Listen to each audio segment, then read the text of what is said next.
Hi friends, இன்றைக்கி Nagercoil side செய்கிற வெறுங்குழம்பு எப்படி செய்கிறதுன்னு பார்க்கலாம். அதுக்கு ஒரு ஜாரில் கொஞ்சம் தேங்காய் எடுத்துருக்கிறேன். கூடவே கொஞ்சம் மஞ்சள் பொடி,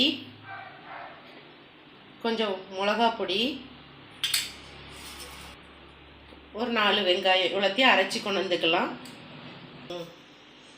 கொஞ்சம் உப்பு சேர்த்துக்கலாம். இப்படி ஃபைன் பேஸ்ட்டாக அரைச்சிக்கோங்க. இப்போ குழம்பு வைக்கிற பாத்திரத்தை எடுத்துக்கலாம். குழம்பு வைக்கிற பாத்திரத்தில் அந்த அரைச்ச பேஸ்டெல்லாம் போட்டுருங்க.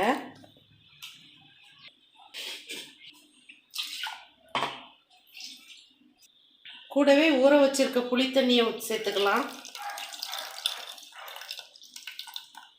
வச்சிருக்க மிக்ஸை அடுப்பில் வச்சாச்சு ஃப்ரெண்ட்ஸ். நல்லா அது கொதித்து வரட்டும், அடுத்து பார்க்கலாம். நம்ம குழம்பு கொதித்து ரெடி ஆயிடுச்சு ஃப்ரெண்ட்ஸ். நம்ம அதில் தாளிப்பு மட்டும் சேர்த்துக்கலாம். தாளிப்புக்கு அடுப்பில் பாத்திரம் வச்சாச்சு. அதில் கொஞ்சம் எண்ணெய் ஊற்றிக்கலாம். எண்ணெயில் கடுகு போட்டிருக்கேன். கூடவே 2 வெந்தயம் சேர்த்துக்கலாம்.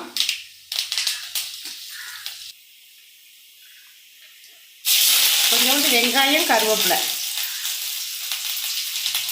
தாளிப்பு இந்த ஸ்டேஜ் வந்ததும் குழம்புல சேர்த்துக்கலாம். வெறுங்குழம்புல தாளிப்பு சேர்த்தாச்சு ஃப்ரெண்ட்ஸ். நம்ம சூப்பரான வெறுங்கறி ரெடி. சூப்பராக இருக்கும். நீங்களும் வீட்டில் மறக்காமல் ட்ரை பண்ணி பாருங்கள். வீடியோ பிடிச்சிருந்தா லைக் பண்ணுங்கள், ஷேர் பண்ணுங்கள், மறக்காமல் சப்ஸ்கிரைப் பண்ணுங்கள். தேங்க்யூ.